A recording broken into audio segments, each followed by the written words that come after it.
En este programa vamos a ver el por qué México sigue siendo un país subdesarrollado. En el libro Las venas abiertas de América Latina encontramos parte de este por qué. Eduardo Galeano describe la historia de México y otros países latinoamericanos, países explotados, saqueados y empobrecidos por Estados Unidos y Europa. Veamos un poco de historia. En 1521 se marca históricamente el inicio de la colonia en la Nueva España, por parte de España. Durante 3 siglos España saqueó las riquezas naturales de sus colonias, principalmente oro, plata y diamantes, piedras preciosas en general. España era un país pobre culturalmente y económicamente. Su ciencia y tecnología no era como los otros países de Europa. No producía nada, todo lo compraba. Y eso hizo que los países europeos buscaran apropiarse de esas riquezas. Es así que surgen los piratas. Robaban las cargas de riquezas que iban rumbo a España. Inglaterra fue el primer saqueador de esas inmensas riquezas. Aunque eran ellos los principales beneficiarios, fue toda Europa quien recibió la derrama económica. El capitalismo se desarrolló y perfeccionó en Europa gracias a este traslado de sumas millonarias a sus territorios. Mientras tanto, las colonias seguían en pobreza y abandono.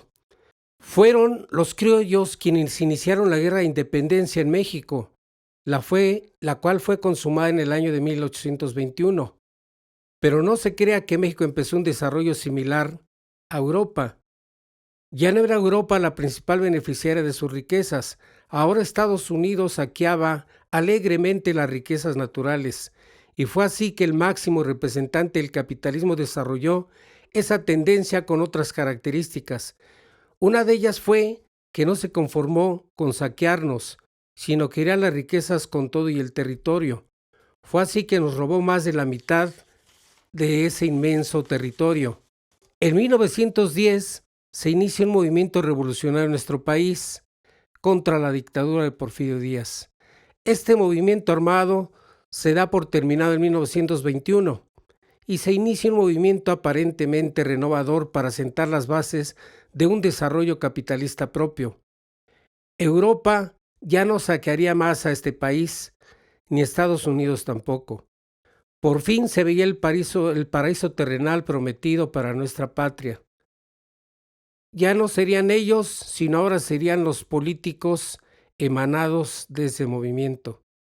En La muerte de Artemio Cruz de Carlos Fuentes se narra esa fusión para un capitalismo subdesarrollado propio.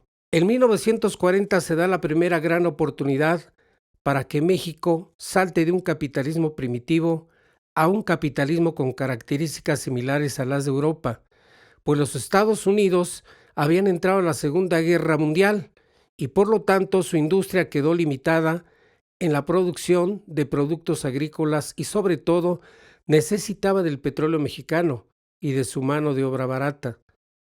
De 1940 a 1970 se manifestó una serie de espejismos que auguraban el ahora sí somos un país desarrollado. Con medio año de ahorro del salario mínimo, tú te podías comprar un carro del año.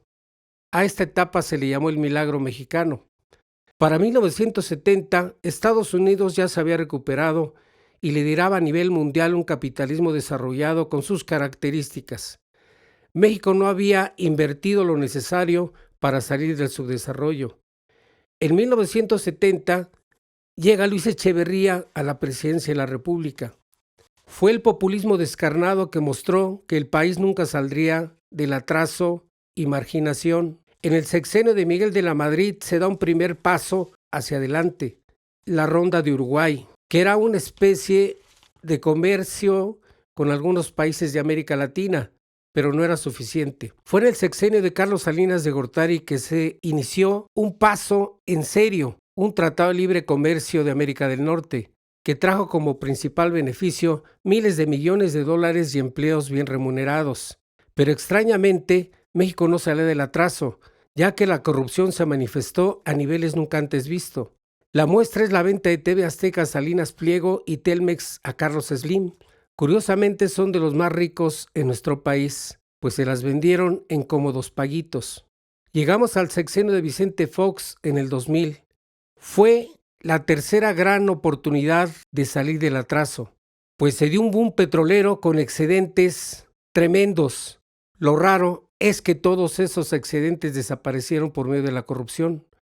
Mientras tanto, los países nórdicos creaban fideicomisos con esos excedentes petroleros.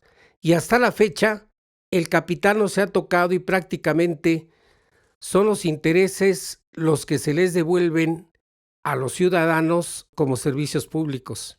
Así llegamos con López Obrador como presidente, prometiendo en campaña que ahora sí saldríamos del subdesarrollo, pero ha sido un espejismo más. Canceló las obras del aeropuerto de Texcoco, solamente dijo que había corrupción y desgraciadamente nunca lo demostró, y ahora en la actualidad su hijo y sus socios son los que se benefician de esa limpieza que hacen de ese supuesto aeropuerto. López Obrador mandó a construir el AIFA, que desgraciadamente no genera utilidades, pero sí pérdidas, pues cada mes se tienen que aportar 23 millones de pesos para su mantenimiento. También echó para abajo la reforma energética de Peña Nieto. Como resultado se tienen pérdidas de miles de millones de dólares al año en Pemex y también en la Comisión Federal de Electricidad. El ejemplo es que prometió que la gasolina iba a estar en 10 pesos, pero está en 24 pesos, mientras en Estados Unidos está en 14 pesos. Un fracaso total. También echó para abajo lo que funcionaba, lo que bien funcionaba. Quitó las estancias infantiles, también asegurando que había corrupción. Quitó el seguro popular, que sí funcionaba y atendía a casi 60 millones de pobres.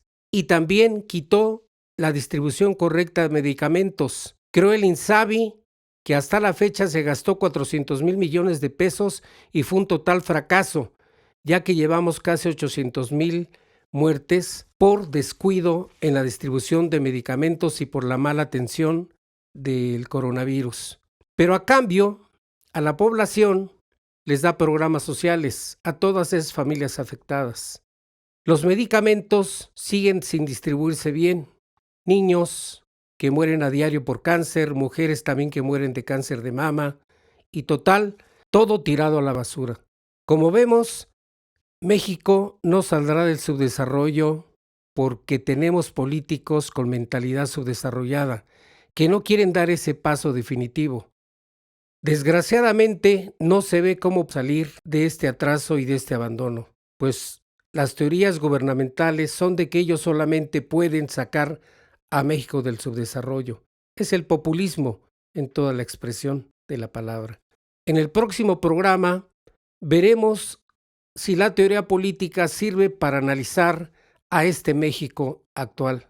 Hasta la próxima.